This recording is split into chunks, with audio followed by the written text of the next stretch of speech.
Hey guys, welcome back to the channel. The medieval world was dying. In 1346, a ship arrived in Sicily from the east, carrying silk, spices, and a cargo of death. It wasn't long before the rats aboard began dying, falling from the rafters, piling up on the docks. The sailors claimed they were victims of a mysterious illness sweeping through their ranks, an illness that made their blood turn to water. Unsurprisingly, no one listened. The sailors departed, heading north to cooler climates, and within weeks, Florence found itself under siege. One victim, a young Italian poet named Dino, described his pain as a fever so intense it burned his very bones. Then came the buboes, painful boils swelling around his groin, armpits and neck. Then the coughing started, a rattling, blood-soaked cough that seemed to shake his entire frame. According to Dino, this was the third day of his affliction, and he was still alive. But come morning, he would join the multitude of bodies piled outside the city walls, victims of the pestilence known as the Black Death. And thus, the most devastating natural selection event in European history began its relentless march across the continent. How did those living through the Black Death feel? First, fear. Historian O.J. Benedict described this period as a world without rules, where the sun and moon seemed to hide their faces in shame. Villages that had thrived for generations were being buried in mass graves. Churches too small to contain the deluge of bodies were abandoned. Religious leaders, unable to stem the flow of pestilence, could only watch as parishioners died in terror. The air grew thick with superstition. People believed the sky wept blood, that angels and demons fought overhead. It was a sentiment echoed by those even today studying the Black Death. In her book, The Death of the Medieval World, author Barbara W. Tushman wrote of the immense difficulty in believing the scale of the disaster. Even when we try to reconstruct the losses, we find it impossible to grasp. All our arithmetic brings us up with figures so vast they seem incredible and unbelievable. Why? She explained, because in our own experience nothing can match such calamities. No war, famine, earthquake or pestilence has ever approached it in scale, and yet somewhere in the midst of this chaos, life continued. A peasant might stir at dawn, not to the chirp of birds or the hum of insects, but to the stench of decay. Every morning the stench would grow stronger, drawing closer to their door. Every morning the list of names would grow longer. It would start with a neighbor, someone with whom they shared a joke over a tankard of ale, watched children play, gambled over dice, and then that neighbor would be gone, taken by the sickness in the night. Now it was a family down the road, then another.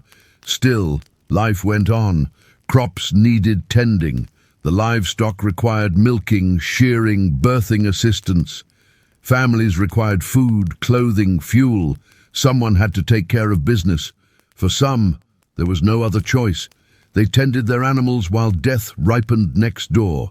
They bartered produce at the market while their children prayed the plague wouldn't take them home that evening.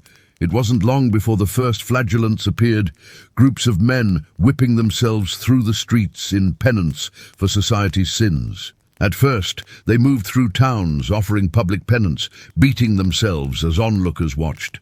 But as the plague worsened, the crowds grew smaller. Soon, the flagellants were left alone with their chants and their blood. Even these holy men found the plague's toll unbearable. What hope was there for ordinary folk? Throughout Europe, citizens took desperate measures. Some consulted astrologers, hoping for an explanation or a solution. Others blamed Jews, saying they poisoned wells. Still others sought out holy relics like the staff of Moses or the veil of the Virgin Mary, anything to stave off the plague. By the summer of 1348, the Black Death raged across England, France, Italy, Germany, and Spain. London, one of the first cities hit, became a scene of utter devastation. Entire households perished overnight. Shops stood empty. Churchyards overflowed. Victims were buried in mass graves. Soldiers guarding the gates, horrified by the scenes inside the city, refused to enter. Those who remained were faced with a terrible decision: flee or stay and die. In the end, only about 25% chose flight. Others wandered the countryside begging, knocking on doors until someone offered them shelter. For those fortunate enough to find refuge, the newcomers brought with them a new horror. Many didn't know they were already infected. Within days, the house was filled with the stench of death. The lucky ones died quickly, according to chronicler Jean Fauvart. The others suffered terribly, their lungs filling with fluid, making it difficult to breathe. Their skin erupted in ulcers, pustules, spots, which turned black and fell away. They suffered such agony that at times they expired right before our very eyes. Meanwhile, for those who did escape the city, life was equally hard. Whole villages were wiped out, meaning food and shelter was scarce. Any survivors they encountered were so sick they couldn't help. The roads leading out of the cities became known as paths of death. Those who survived the journey into the countryside arrived weak and emaciated. Their hair hung matted and greasy, their clothes torn and filthy, their limbs twisted and swollen. Many didn't live long after reaching the supposed safety of the countryside. While much of Europe collapsed, some managed to thrive. King Edward III of England was touring the country when news of the plague reached him. His response? Carry on. He toured cathedrals, hunted boar, spent long hours in bed with his mistress. When his counsellors urged him to return to London, he refused. Instead, he wrote letters, dismissing talk of the pestilence as, God damn it, a foolish fear. Across France, King Charles V behaved similarly, staying busy hunting and partying. Neither king was safe, however. Edward would lose half his children to the plague, as would Charles. But that didn't stop them from taking advantage of the collapsing economy. Labor shortages meant peasants could demand higher wages. But in a stroke of cynical luck, Edward passed laws preventing them from doing so. Instead, he lowered wages to pre-plague levels, creating a generation of impoverished farmers. As the years passed, life slowly returned to normal. Farmers planted crops, shopkeepers restocked shelves, families rebuilt their lives. The stench of death no longer lingered. The bell tolls became fewer and farther between, but the population never recovered. Entire communities were lost, towns and villages never rebuilt. Over the course of the century, the Black Death killed between 75 and 200 million people. Its impact was so great, it altered the course of history. Labor shortages led to the decline of feudalism. Survivors enjoyed newfound freedoms. The economy shifted towards a money-based system. Innovation accelerated, and entire industries changed. Most important, though, was the effect on those who lived through it. In the face of such devastation, religion lost ground to secular thought. Art and literature took on new themes. Writing became more realistic. Artists explored darker subjects. Some ran from faith, others ran to it. Above all else, though, they tried to make sense of it, to explain a catastrophe that had shaken the foundations of their world. Archaeologists uncovered a mass grave in London in 1799, later dubbed the Great Plague Pit. The site was so large, they thought they'd found a Roman ruin. They weren't far off. There are believed to be thousands of plague pits buried underneath modern-day London, but this particular one proved especially telling. Not only did it show how the plague affected the elite and poor alike, it also revealed something else: human resilience. The bodies buried here belonged to both the rich and poor. Some had been laid out on beds, others directly on the ground. Some were surrounded by expensive objects, others nothing at all. Near the center of the pit, archaeologists found two skeletons holding hands, a final gesture of affection in the face of death. The discovery gave historians insight into the pandemic's impact on everyday life. In fact, it became the foundation for one of the best-known works of fiction about the plague, Charles Dickens' A Tale of Two Cities. The year 1348, the Black Death gripped Europe.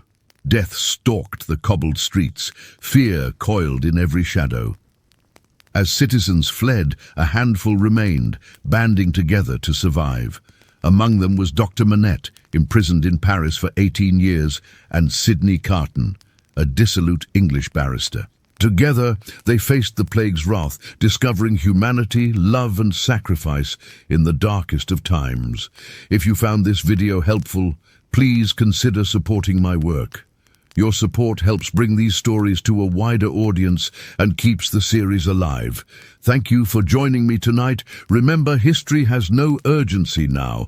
Rest well, and may your dreams be filled with the quiet murmur of ancient wisdom. I've been thinking about what it would have been like to be an ordinary person in 1348. More specifically, a villager in 1348 when the plague came. And it turns out that, surprisingly, there's a lot we don't know. The thing is, the vast majority of people living during the plague were regular folks. Villagers working farms, traveling roads, trying to get by. There are some famous chronicles written by high-ranking figures or monks in monasteries. And those stories are dramatic, vivid accounts of closing cathedrals, burning corpses and entire villages, mass graves and despair. But these tales are exceptional, outliers in the face of such a huge catastrophe. The day-to-day experiences of most people are almost completely missing.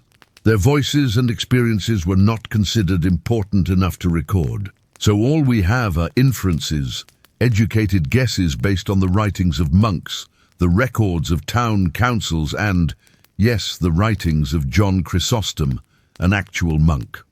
But to get at what it would have been like to be a regular person in the middle of the plague, I think we have to start with a simple question. Where were most people in 1348? The answer is overwhelmingly villages. For centuries, 90% of people in Europe lived in the countryside. And with few roads and no cars, buses or trains, their worlds were small. Life was local. They knew the boundaries of their fields, the layout of their town, the names of their neighbors. They followed the rhythms of nature, sowing and reaping, planting and harvesting, giving thanks for good weather and praying for rain. And they did this for years, seasons becoming holidays, becoming years, until suddenly they didn't.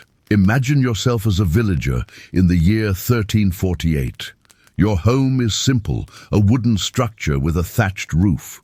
Smoke drifts gently from the central hearth, clinging to your clothing and filling the room with a faint, earthy haze. Outside, the air is cool and damp, carrying the scent of freshly turned soil and the faint tang of animals in their pens. The rhythm of your days is steady, familiar. You wake with the sun, work the fields, tend to livestock, repair fences, draw water from the well. Your meals are plain, bread, porridge, perhaps some cabbage or onions, and on rare days a piece of salted meat.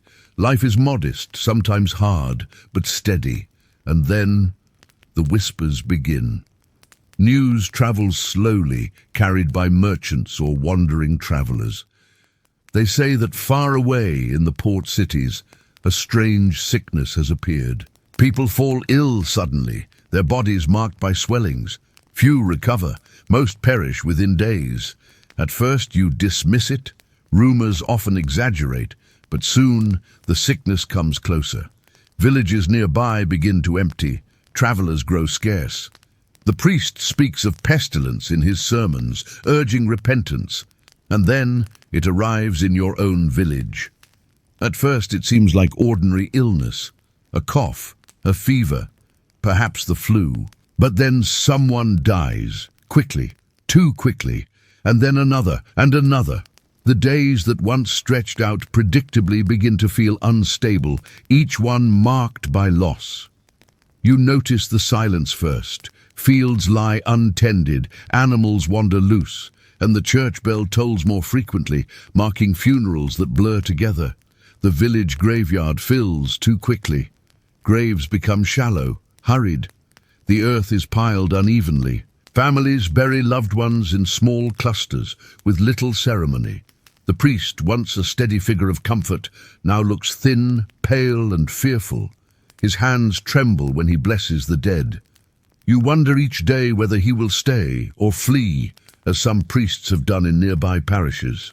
At night you lie awake, listening to the sound of coughing in the neighboring house or the distant wailing of a mother who has lost her child. The smell of sickness lingers, an acrid, sour odor that clings to the air. Superstition grows. Some say the illness is carried on the wind, thick and poisoned. Others whisper of punishment from God. The villagers begin to gather more often at the small chapel, kneeling in prayer, clutching rosaries, crossing themselves repeatedly, as though repetition alone might keep the sickness at bay.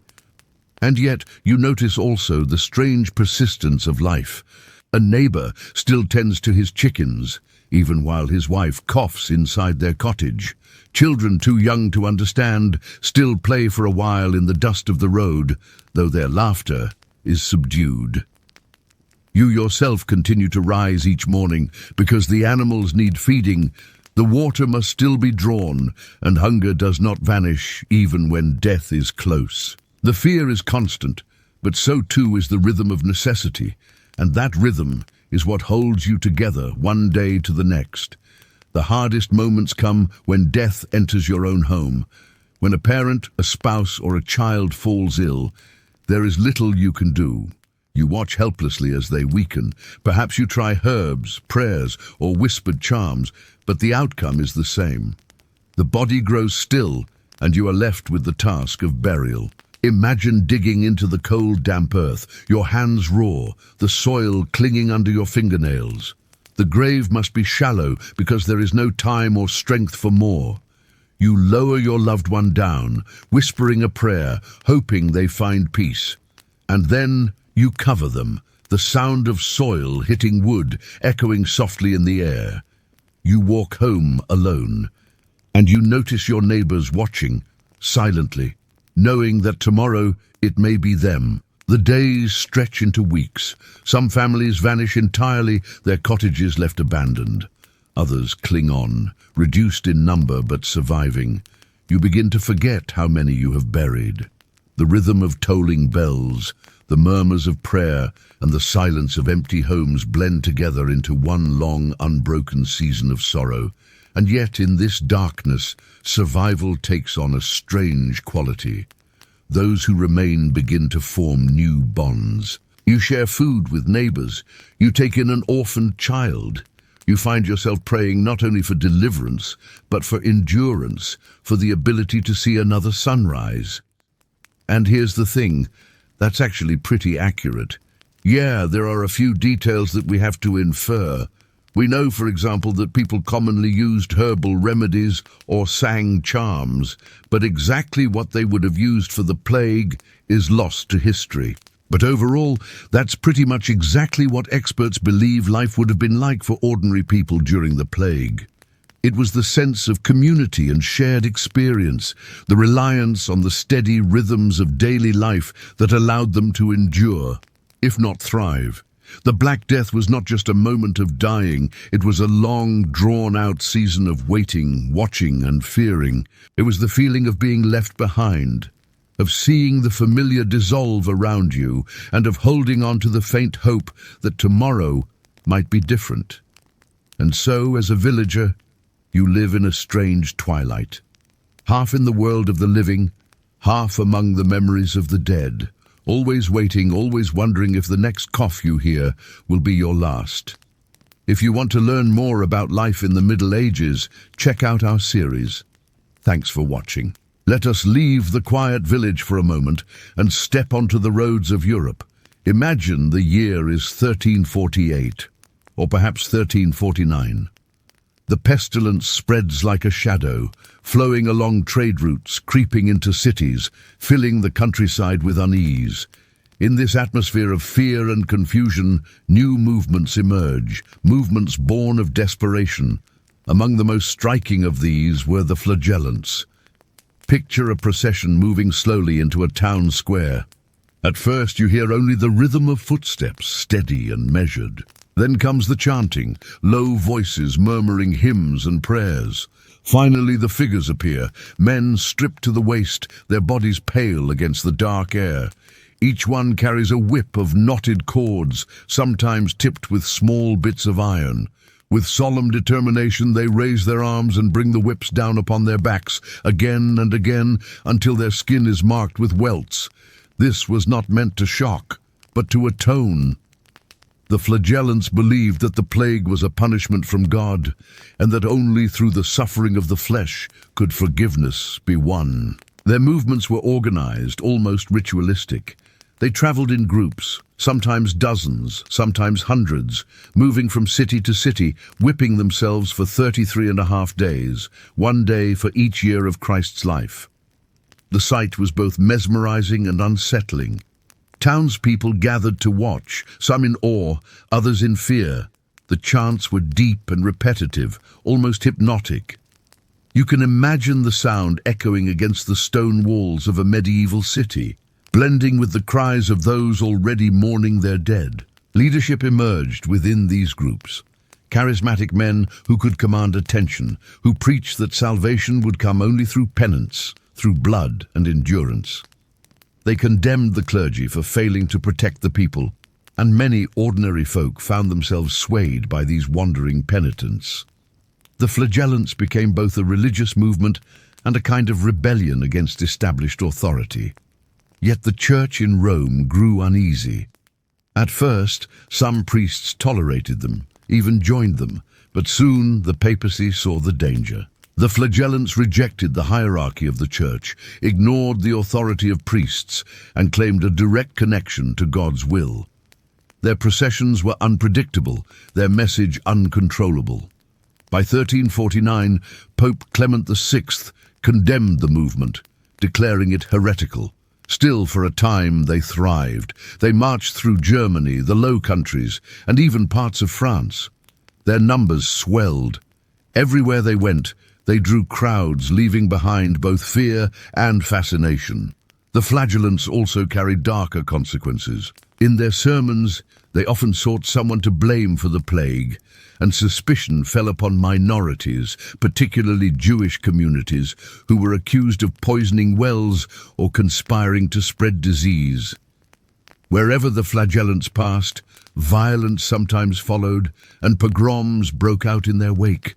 This too was part of their legacy, desperation turning into persecution. And yet, not all was anger.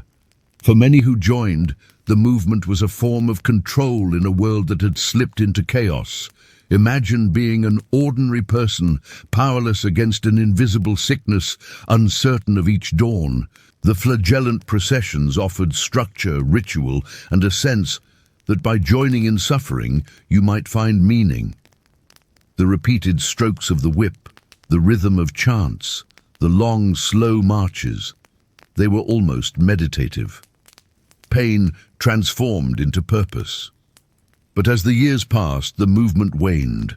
The papal condemnation, combined with the exhaustion of endless travel and the realization that the plague did not vanish, led to decline. By the mid-1350s, the great wave of flagellants had faded, leaving behind only echoes in chronicles and the memories of those who had witnessed their processions. What lingers in the imagination is not their violence, nor even their heresy, but the image of ordinary men trying desperately to make sense of a world that seemed senseless. The rhythm of the whip, the repetition of hymns, the sound of bare feet on cobbled streets, all of these became a strange counterpoint to the silence of the graveyards. As the flagellants disappear from view, let us turn our attention from the streets of medieval cities to the soil beneath them. There, hidden for centuries, lie the remains of those who perished, uncovered only in modern times. Archaeology has revealed to us what the survivors buried quickly and quietly, the plague pits, vast communal graves that tell us how people lived and how they died. In the heart of London, beneath the bustling streets and towering buildings, something stirs. It's not the rumble of traffic or the murmur of crowds, but the whisper of history. Beneath the parking spots and playgrounds, beneath the shops and homes, lie forgotten stories, tales of a time when London was gripped by an unseen terror. Here in the East Smithfield area, close to where we are, lies a plague pit. It's not just a hole in the ground, but a portal to the past. Imagine yourself stepping back to the year 1348 or 1349. London is in the grip of the Black Death, a sickness that swept through Europe, leaving death in its wake. The air is thick with fear and uncertainty, and the streets are strangely empty. People have fled, seeking safety in the countryside or perhaps in death. Above us, where the Tower of London once stood, there are fewer guards, fewer visitors. Disease knows no rank, and even royalty is not spared. The king's advisors have urged him to flee the city, to seek refuge in the open fields. But where is the king? Perhaps he is among the dying, or maybe he has already succumbed to the plague. Below the streets, under the old foundation of the tower, there is movement. Not the rustle of rats or the creep of insects, but the shuffle of feet and the hushed murmur of voices. People are here, hiding from the pestilence, seeking shelter in the shadow of the tower. There are families, entire households, huddled together for comfort and safety. The men, women and children wear clothes, fine and rough, a mix of social classes united in their fear and misery. Above ground, life continues in some parts of the city. Shops may still stand open, goods left on display. But here, in this underground haven, life is on hold. People are waiting, hoping that the sickness will pass them by, that they will emerge from their hiding places to a world restored. But that world is a fantasy. Here, in the darkness below London's bustling streets, reality is different. The air is stale and heavy. The scent of sweat and unwashed bodies mingles with the damp earth and the ever-present shadow of death. Disease has seeped into every corner of the makeshift shelter. Coughs echo off the walls, weak and hacking, and whispers follow. Someone new has arrived, bringing with them the stench of fever and despair. Some of those hiding here will emerge into the sunlight again, but many will not. They will succumb to the plague, succumbing to the relentless grip of the disease. As the sick grow weaker, so does their hope. They know that the world above cannot help them. Here, in the depths of the tower's shadow, there is no escape. Londoners once fled to this place for sanctuary, but now it offers none. It's not just the plague that claims them, but the fear, the uncertainty, and the isolation. The doctors, even if they cared to come here, can do little. The remedies they offer only hasten the end. No fresh air, no light, no escape. The sick lie, wait, and die.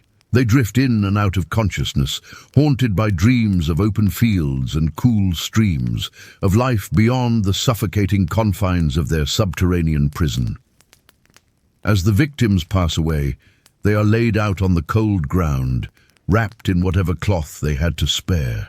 The strong carry the weak, united in their grief and grim acceptance of their fate.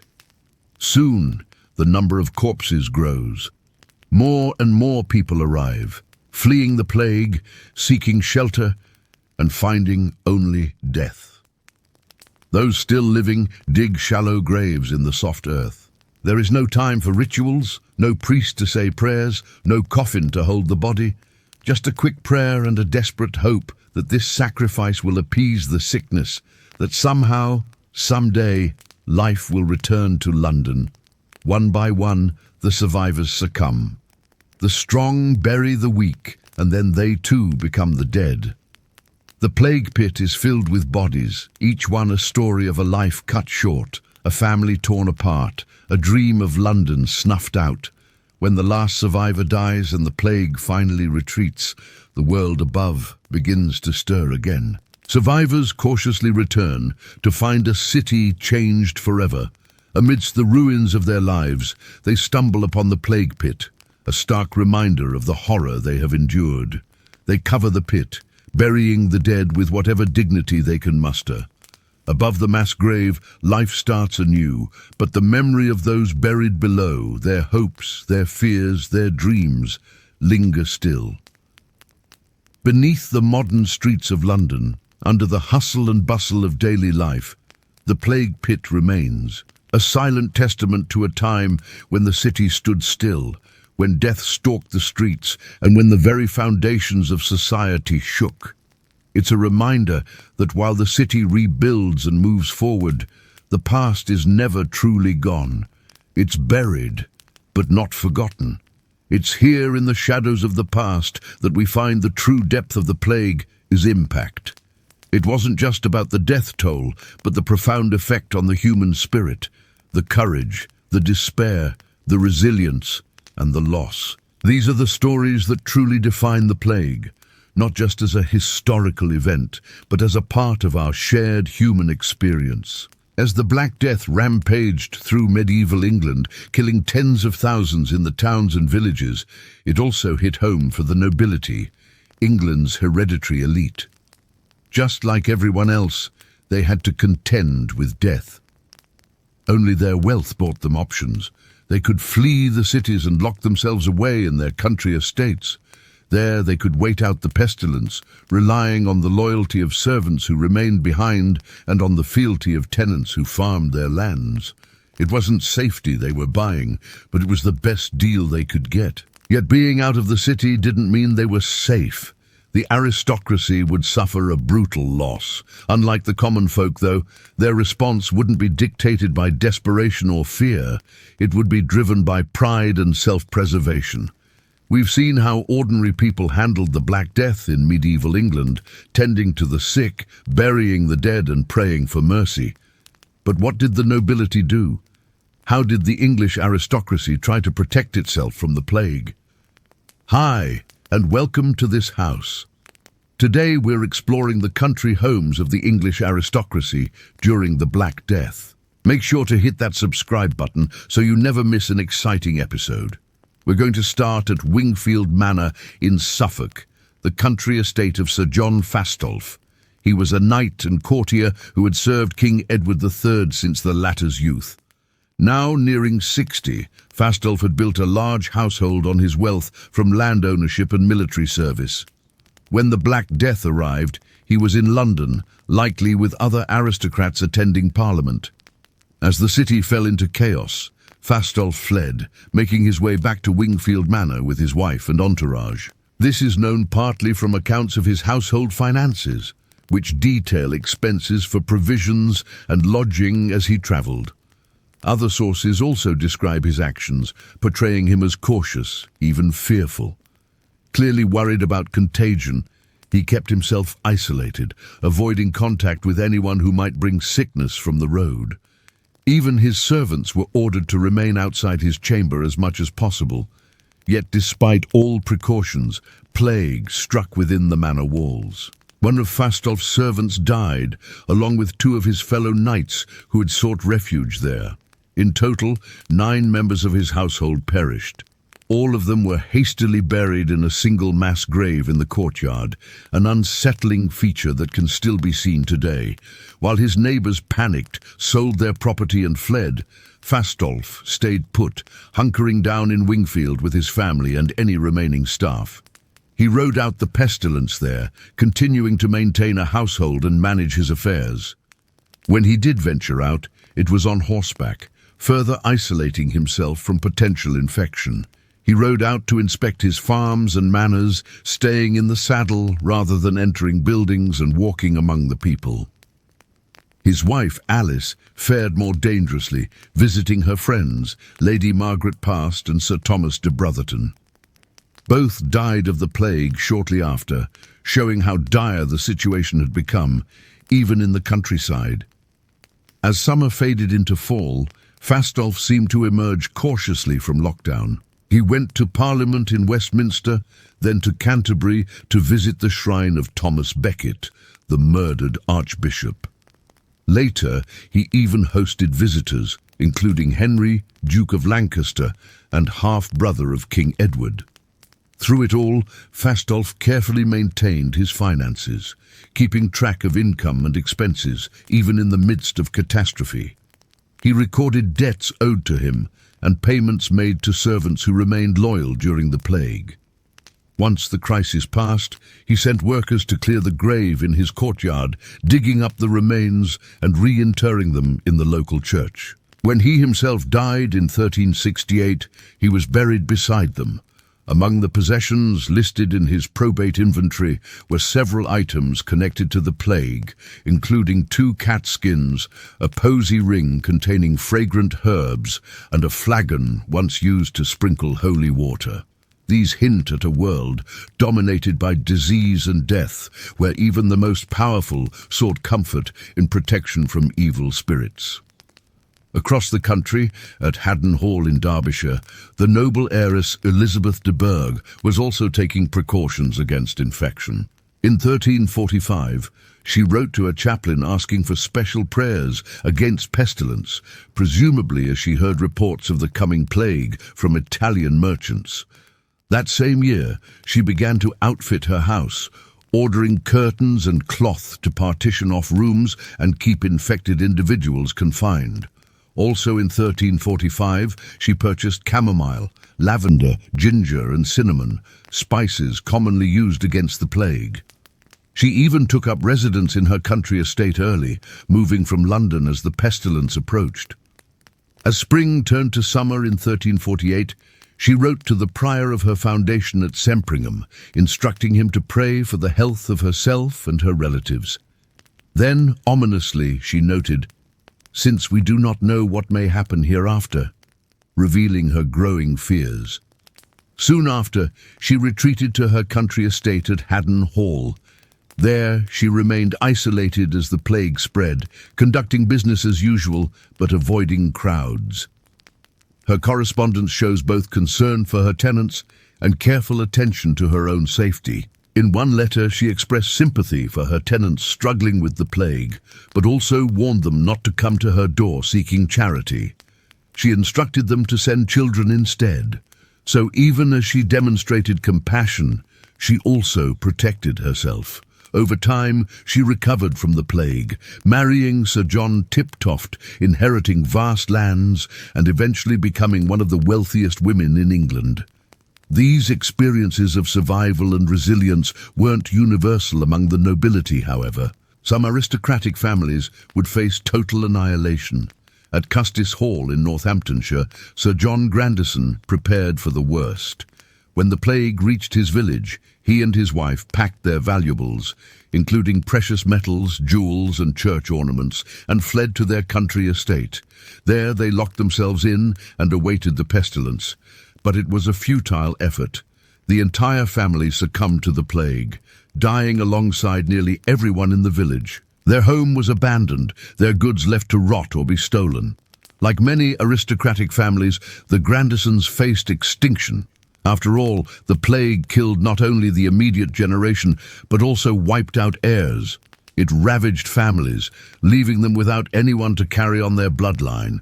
Sometimes relatives from other branches stepped in, but not always. In other cases, entire noble houses were extinguished. The plague also posed a challenge to society, disrupting legal proceedings and inheritance laws that assumed the continuity of families. When a noble died without issue, their estates were forfeit to the crown, leading to a redistribution of lands and a reshaping of the aristocracy. Families like the Grandisons, along with countless others, effectively disappeared. In the aftermath of the plague, some magnates would attempt to remake their public image.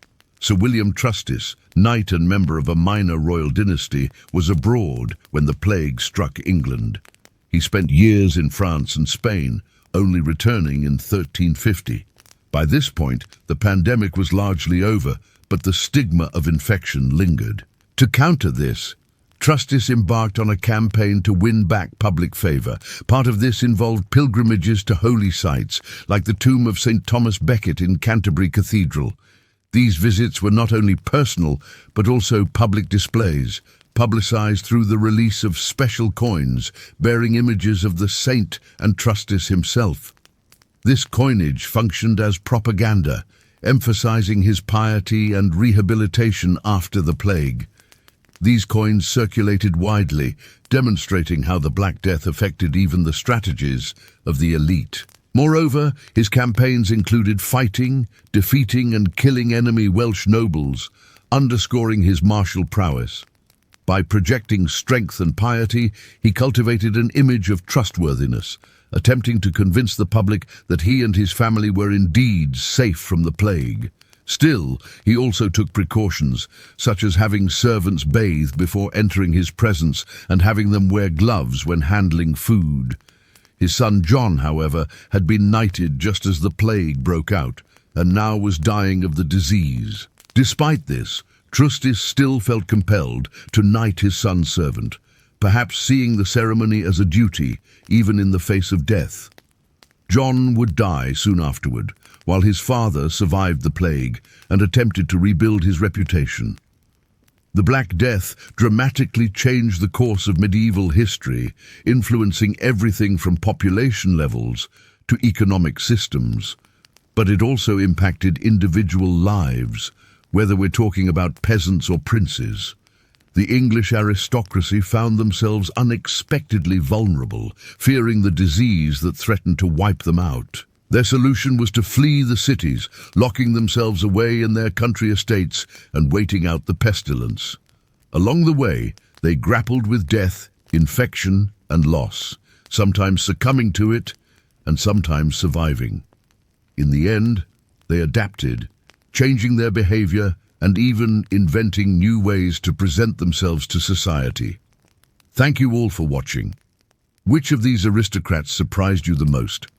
Let me know down below in the comments section.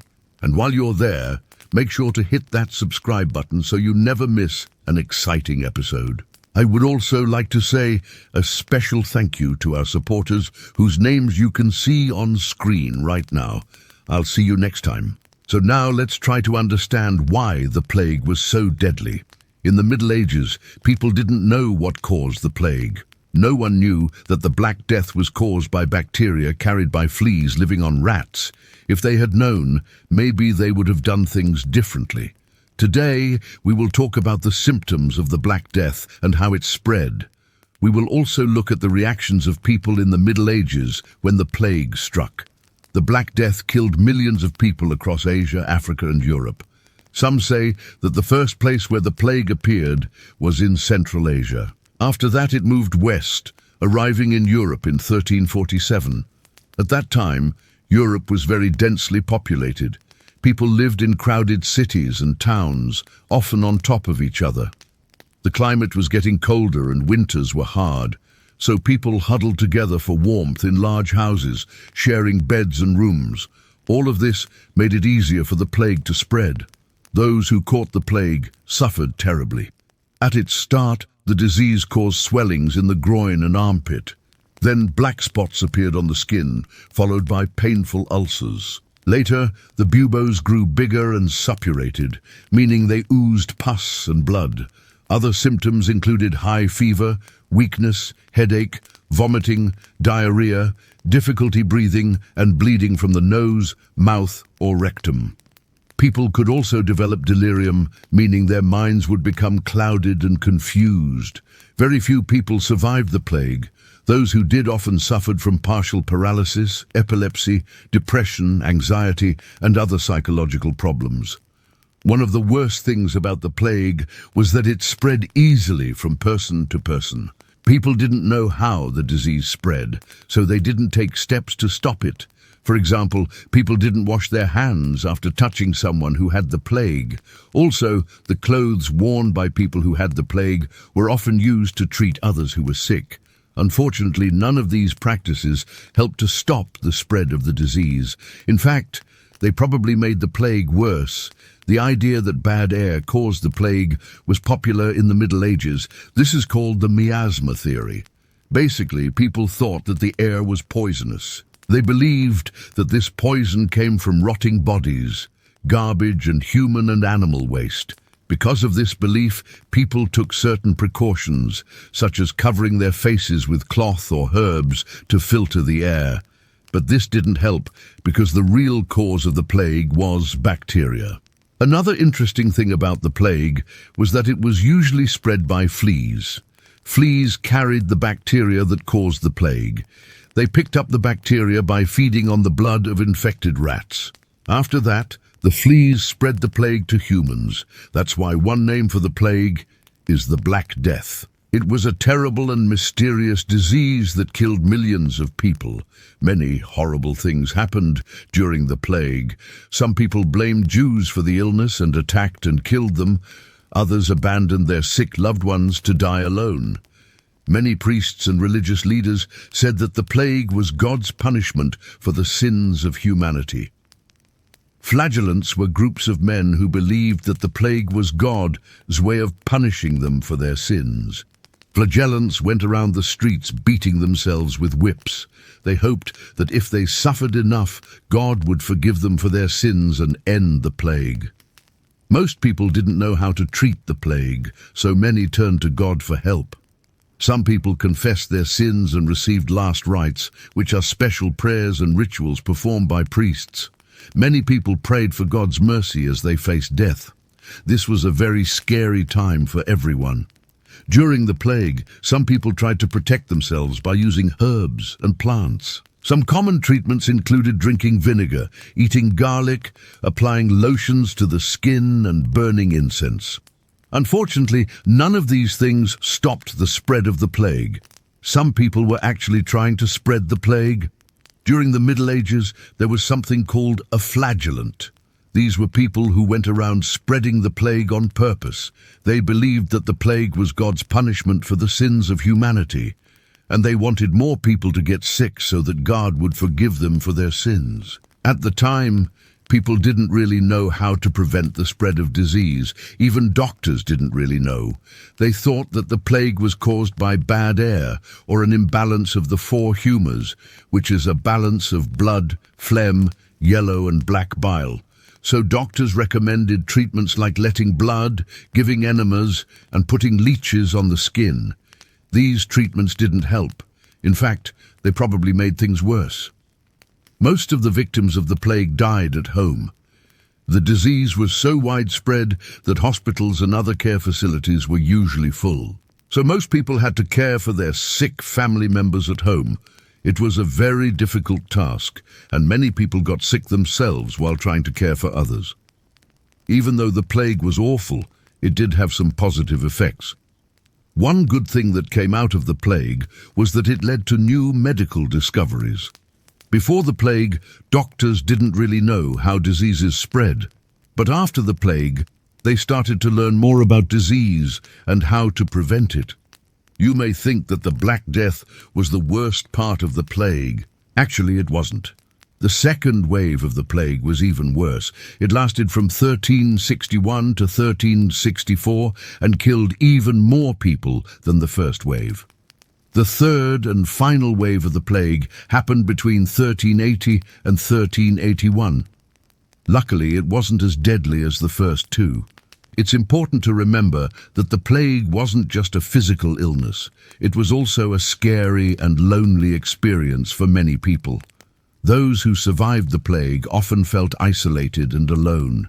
They had lost family and friends to the disease and didn't feel like talking about it. Many people became afraid to touch other people for fear of spreading the plague. This made it hard to build relationships and trust others. Even after the plague ended, people were still afraid of each other. This is why it's important to learn about the plague. By understanding what caused it and how it spread, we can take steps to prevent similar diseases from happening today. We can also remember those who died from the plague and honor their memory. Now let us shift our perspective one last time. We leave behind the crowded village streets and the plague pits and step into the halls of wealth and privilege. The experience of the Black Death was not the same for all. For the poor, it was survival among shallow graves. For the clergy, it was a test of faith. But for the noble and wealthy families, the plague presented a different choice: escape. Imagine a city, Florence, Paris, or London, in the year 1348. The streets reek of sickness. Merchants have shuttered their stalls. The air feels heavy, filled with fear, and yet behind tall stone walls, a noble family prepares to depart. Servants load wagons with supplies, barrels of wine, sacks of grain, bolts of fabric, jars of preserved fruits. Horses are readied. Children are bundled into carriages. There is no hesitation. When whispers of plague draw too close, the wealthy flee. The countryside offers space and clean air. Villas and manors dot the hills, estates built to be retreats. Here, life can continue in a semblance of comfort, even as cities crumble. The wealthy retreat not only to avoid contagion, but to preserve their way of life. They isolate themselves, creating miniature worlds of banquets, music, and conversation, carefully insulated from the suffering outside their walls. The Italian writer Giovanni Boccaccio described such a retreat in his Decameron. He imagined a group of young nobles who, during the height of the plague in Florence, withdrew to a villa in the countryside. There they passed the time telling stories to one another, tales of love, trickery, and fortune. Whether Boccaccio meant his description as literal or allegorical, it reflects a truth. The elite could turn away, could create their own rhythm even while the world outside withered. Life in these retreats was not entirely joyful, of course. Fear lingered. Rumors arrived with servants who traveled to nearby towns. Each cough, each fever among their household could stir panic. But the environment was different. Spacious rooms instead of crowded huts. Banquets instead of meager rations. Servants continued to cook and clean. Musicians played soft melodies. And the nobility passed the hours with chess, poetry, and fine conversation. Contrast this with the villages we described earlier. There, survival was marked by shallow graves and silence. Here, survival was defined by withdrawal and comfort. It is almost as though two parallel worlds existed, one of sorrow and scarcity, another of abundance and retreat. The elite also had access to physicians, though medicine of the time offered little real protection. Doctors advised burning herbs to purify the air, wearing beaked masks filled with spices, or avoiding bathing, which was thought to open the pores to disease. These methods were ineffective, but they created a ritual of control, a sense that something was being done. Banquets became a curious form of defiance. While the poor prayed and buried their dead, nobles gathered at long tables, silver goblets shining in candlelight, platters of roasted meat and sweet fruits laid before them. To feast was to insist that life went on, that wealth and refinement could withstand even pestilence. Yet despite their attempts, the elite were not immune. Many noble families lost members. Records note that kings, queens, and princes perished alongside peasants, but the difference lay in choice. The poor could not escape, while the wealthy at least had the possibility of retreat, of surrounding themselves with beauty as a shield against decay. As you imagine one of these banquets, picture the flicker of candlelight against tapestries, the clink of goblets raised in toasts, the distant sound of laughter echoing through a grand hall. Outside, the world darkens with loss, but within, the rhythm of noble life continues, muted, perhaps, but steady. And so the story of the Black Death is one of contrasts. The villager digging shallow graves, the flagellant marching barefoot, chanting for mercy. The silent bones resting in a plague pit, and the noble reclining in a countryside villa, drinking wine by firelight, attempting to outlast the invisible terror. Each experience belongs to the same moment in history, yet each feels like a different world. This is the last scene in a 7-part interactive audio drama. The main character has just died from the plague. It's the year 1348, so we're in the middle of the Black Death. Our protagonist has died and been buried, and now we're going to visit 3 survivors and see how they're coping with the plague. Our first survivor is Brother John of St. Mary's Abbey. He's an English friar whose order is known for its dedication to study. Here's where we pick up our story. Brother John had not wanted to leave the sick to their miserable deaths. The king had ordered friars to assist the dying, and so he donned a mask of linen and leather and entered the city to help. But after 2 days of this, he felt himself taken by fever, shivering fits that racked his body and drained him utterly. He'd never felt such wretchedness and weakness. His brethren urged him to go home, to his family estate to recuperate, but he resisted this. He was needed here. Others were worse off than he. Yet when his head began to ache and his throat grew thick with pain, he knew he must obey. By the time he made the journey home, he was too ill to recognize the toll the sickness had taken. Though he rode in relative comfort a servant's place on horseback behind his brother, he could not bring himself to look upon his own hands or face, nor the gaunt, hollow features of his brother's face, which at one point swam before his eyes as his blood turned to ice water.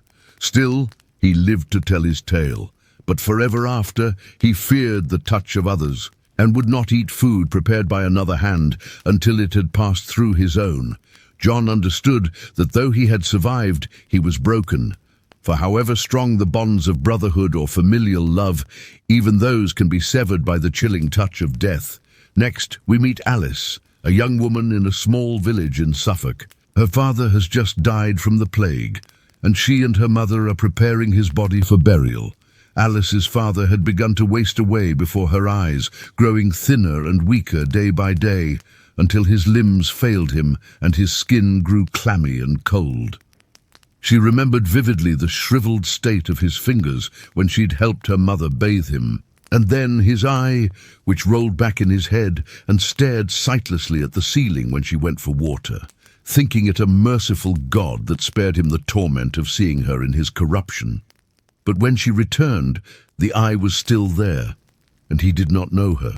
Then he had cried out, asking for God to take him, and then he'd stopped speaking and stopped breathing altogether. When Alice came to help lay him out, she noticed that the clothes he'd worn while alive no longer fit his emaciated frame, and so she helped her mother strip them away to don his grave clothes.